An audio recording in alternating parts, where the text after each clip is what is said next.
Welcome back to Speak Up Queen, the podcast where we empower, uplift, and celebrate women who have reclaimed their voices to inspire others.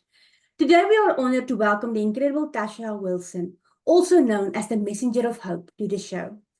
Tasha is a trailblazer in mental wellness and leadership development, renowned for her ability to transform pain into power and break through barriers. Through her international best-selling books and powerful speeches, she empowers women to tap into their inner strength, confronts past challenges with courage and embrace a life of fearless possibility. With a global media presence and a passion for community activism, Tasha has become a beacon of light and leadership, both locally and professionally. Her journey is an inspiring reminder of what's possible when we step into our power and own our stories. So without further ado, let's welcome Tasha to Speak Up Queen. Hello, I'm so glad to be here. Thank you for having me. Tasha, what was the most challenging limiting belief you had to overcome, and how did breaking free from it help you reclaim your voice? I would say my inner critic.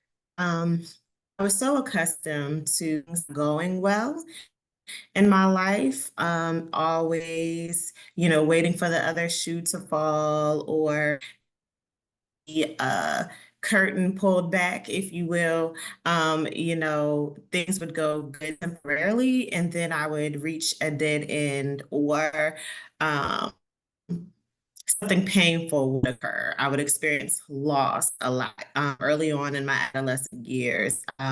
Losing my father at 16, being sexually violated at the age of 18. So I kind of felt like my life was already spoken for, kind of doomed already to really navigate the decisions I've made afterwards. I didn't really go into things with my glass being half full. It was always half empty. I just felt like, why try to look for the bright side of things if it's always going to end up negative? And so it is what created me to have this persona of being on an ongoing, constant hamster wheel until I got tired. I got tired of being an autopilot. I got tired of being in survival mode. I realized that it really didn't serve any benefit. After a while, it became detrimental to the relationships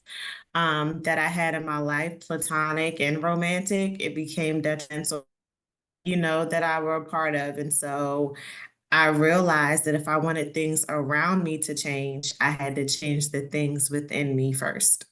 Wow. Can you share when someone's words or actions made you feel small and how you found the strength to rise above it? I would say, the first time I've heard anyone say anything to me to my face, I would say early years of college. I started learning to regain my confidence back. And then people who I thought were friends were not.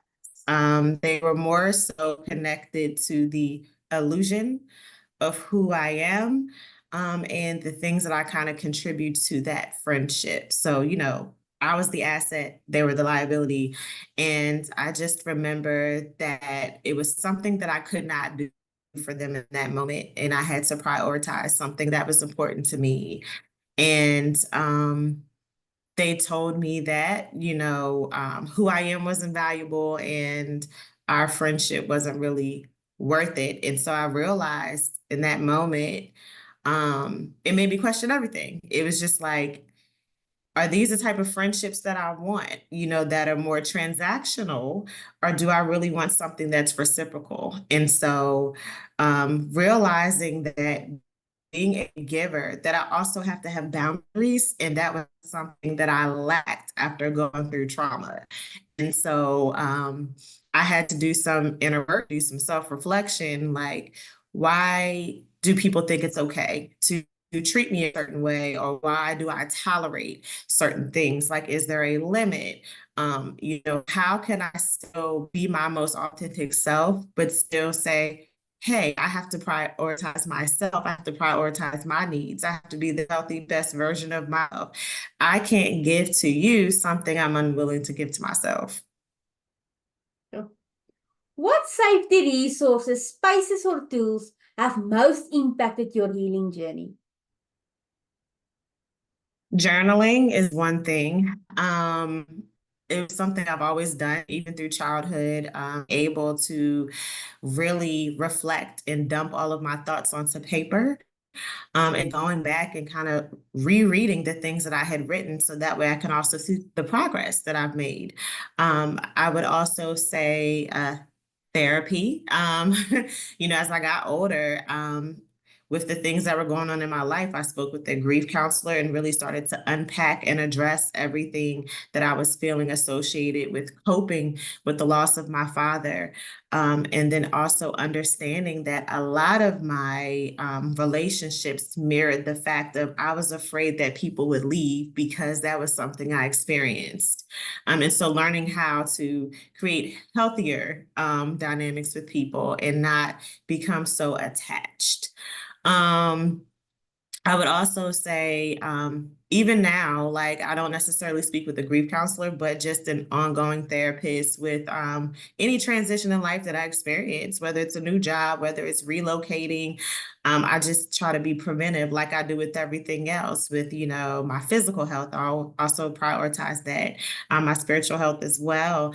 The Bible is something that I read constantly. I have certain scripture reminders that I use as like alarms or alerts throughout the day if I just need like a pick me up or just need a reminder or reassurance of who I am.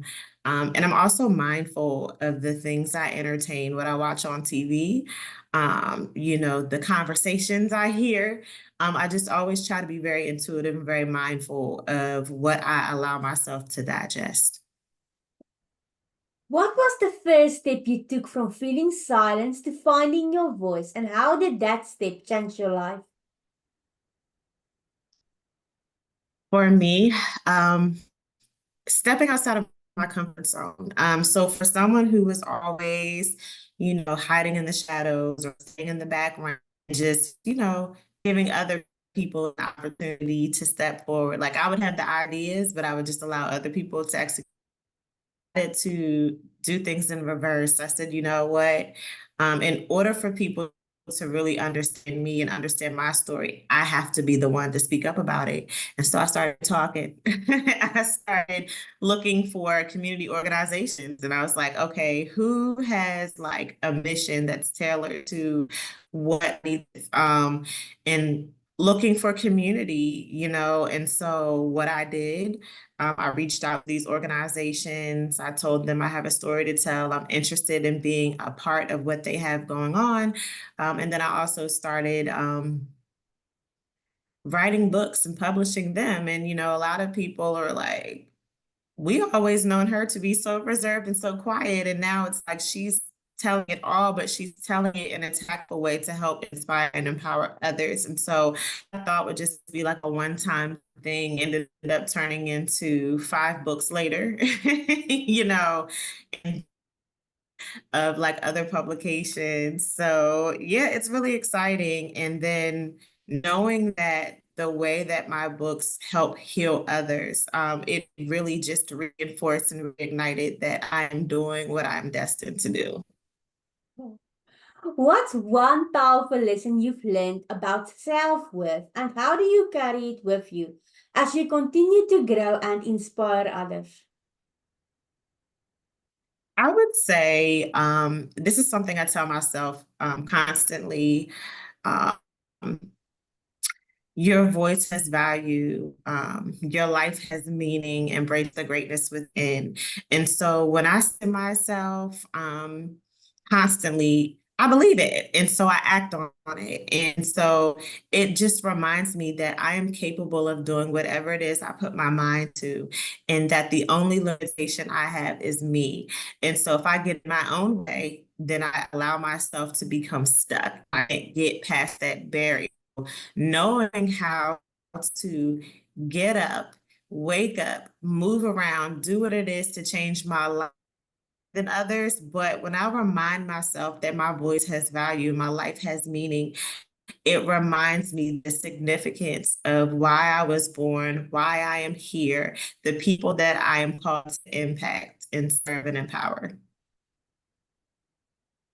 If you could tell your 17-year-old self one thing, what would it be and why? I would tell my 17-year-old self, the sexual assault wasn't your fault. Your life is still valuable, and you are worthy to receive the love you've always desired. You are beautiful. You have a purpose in this earth, and always believe in yourself because you will be unstoppable. Now you have me in tears. How do you set boundaries to protect your energy and peace? And what have you learned from this practice? Being honest and communicating. I think sometimes the issue with boundaries is that sometimes people become defensive. And so really expressing why the boundaries are important. So for me, I have my phone on do not disturb on a certain time period throughout the day, because I just need to kind of, recenter myself. And so, I tell people, this is me, really kind of getting my mind rewired, really kind of quieting everything and really pouring back into my cup. Because when you pour into others all day long, you sometimes neglect yourself. And so I express to people from this time to this time, this is my boundary of where I'm not communicating with anyone.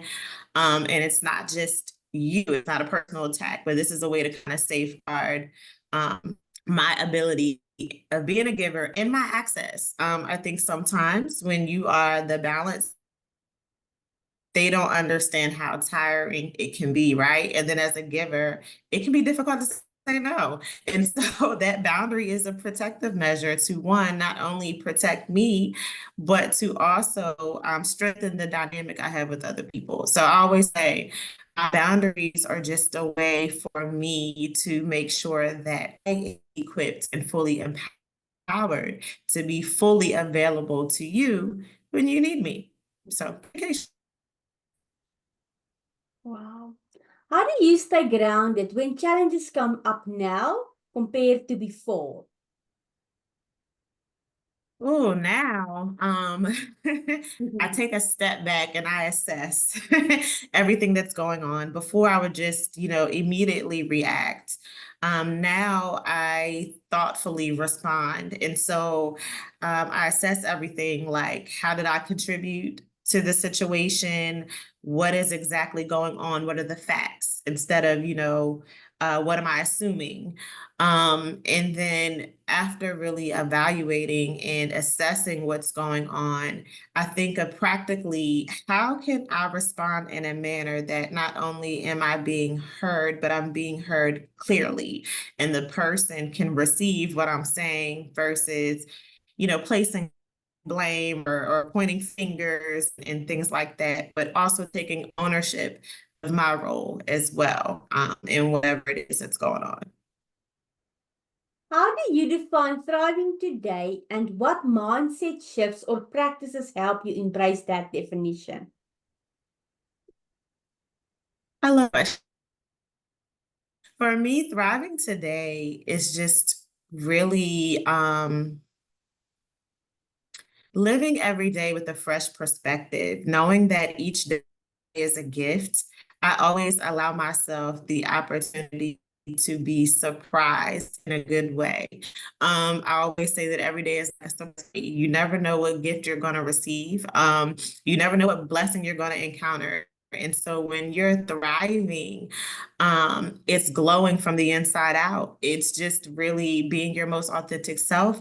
It's really understanding the freedom and liberty you have of being you, because there's no one else like you. And that's what makes you so special. And so when you approach relationships, you approach different environments, You allow yourself to soar and thrive just by showing up. And the things that no longer align, you don't entertain. And so that's what thriving looks like. The last question. What made you decide to be featured on Speak Up Queen, and how does it feel knowing that there's a safe space for women to share their stories and inspire others? Well, Speak Up Queen, the name resonated with me because it's really my life story. Learning to speak up, learning to show up, and then learning to stand up for yourself. And you don't realize the power that you have when you speak up, you show up, and you stand up because you're now encouraging and teaching others to do the same. And so I just remember a time in my life where I could barely recognize my voice because I didn't know how to use it. And so now I'm in a space in my life where I own the power of my voice, and I realize using it causes me to be more victorious. And so I just love what Speak Up Queen stands for. I love the mission. I love the population that you serve. And I just think it's very important and very critical that a lot of times as women, we get caught up in the things that we do that we neglect to honor and value ourselves. Oh, Tasha. Thanks for your kind words. I just want to cry. It's just, Oh, amazing people like you that is helping me on this mission. Um, it is just amazing how God is sending people my way, um, to share our stories and inspire other women to serve other women. Um, thank you so much for your time, and you are amazing. You are doing an amazing job. It's just, keep doing what you're doing. I am proud of you. And just thank you so much for your time. thank you so much. I really appreciate you, and I appreciate this opportunity.